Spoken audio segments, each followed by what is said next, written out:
as of right now, we are just 5 days away from what could be our first look at the Batman. And as a huge Batman fan, I have to say, I'm more than a little apprehensive.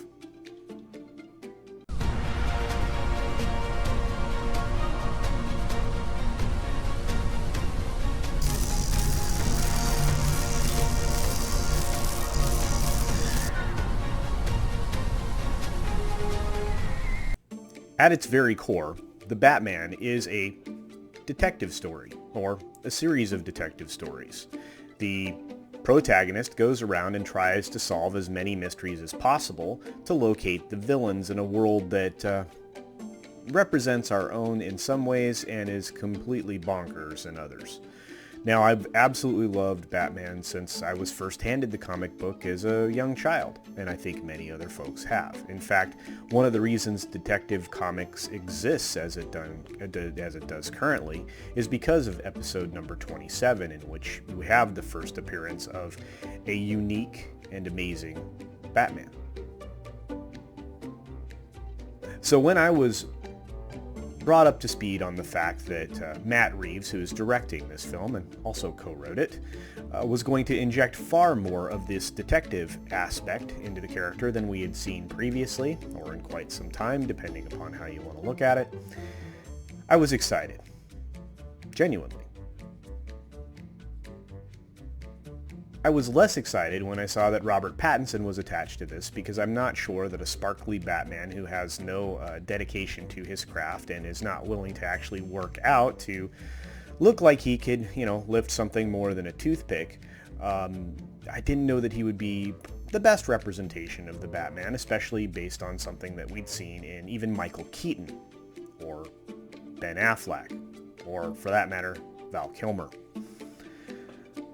But I can look past that. I can say, you know what, this is a new Batman for a new generation, and because he is just starting out, kind of a year one idea, I'll let it slide.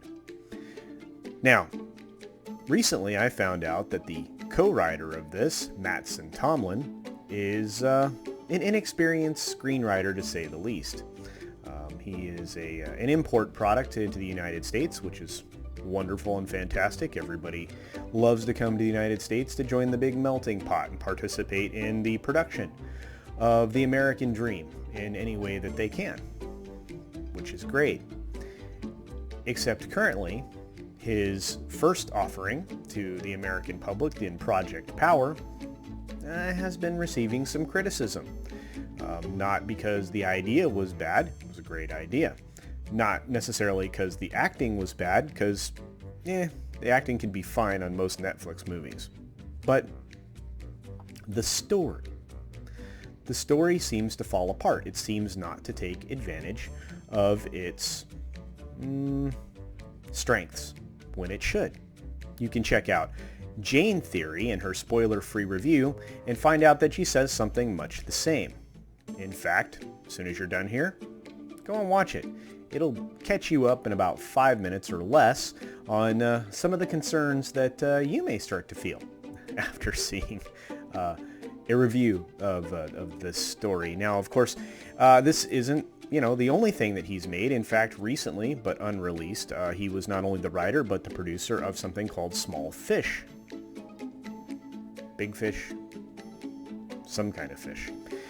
So this will have been, once it makes it to the screen in October of 2021, which is a long way away, will have been his third credit for writing.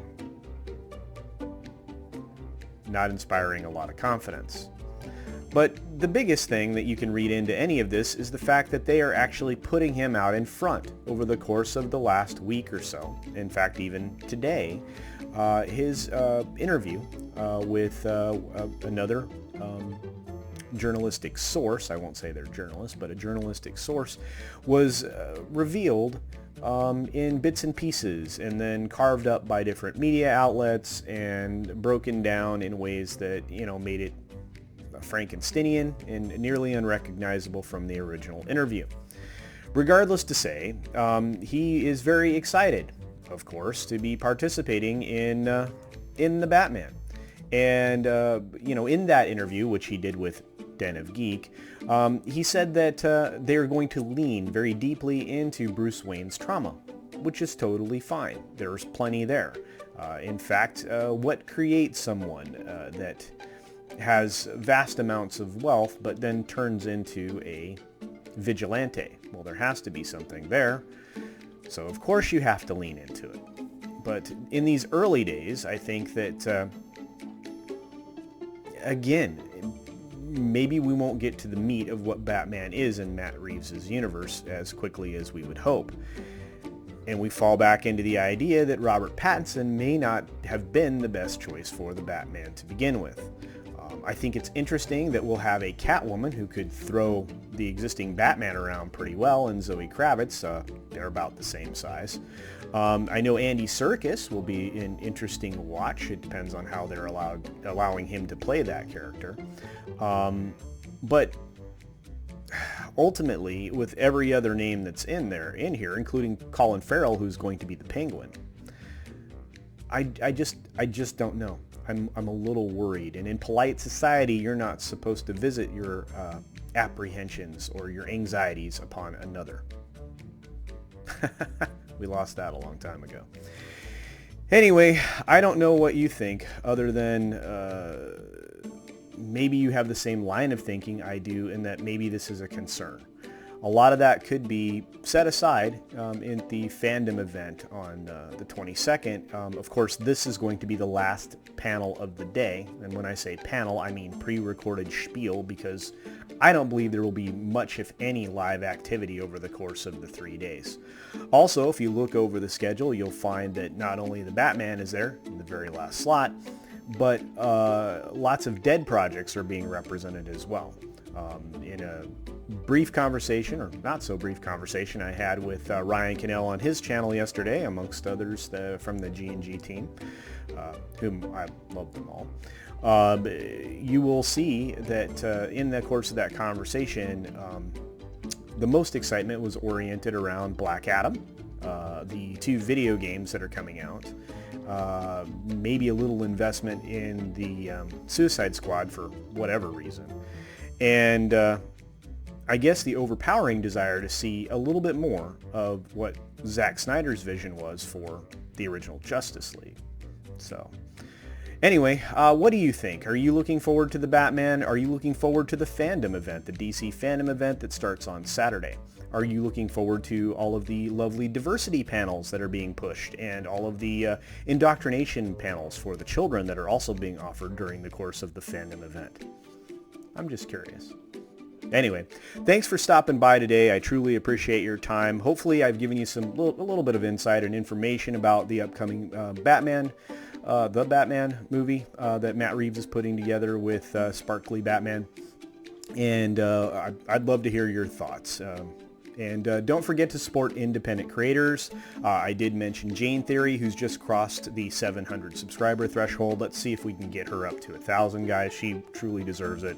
I love her content. She does wonderful Sunday videos that, I don't know, they don't waste your time when she reviews something. So check that out. Otherwise, support all the other independent creators.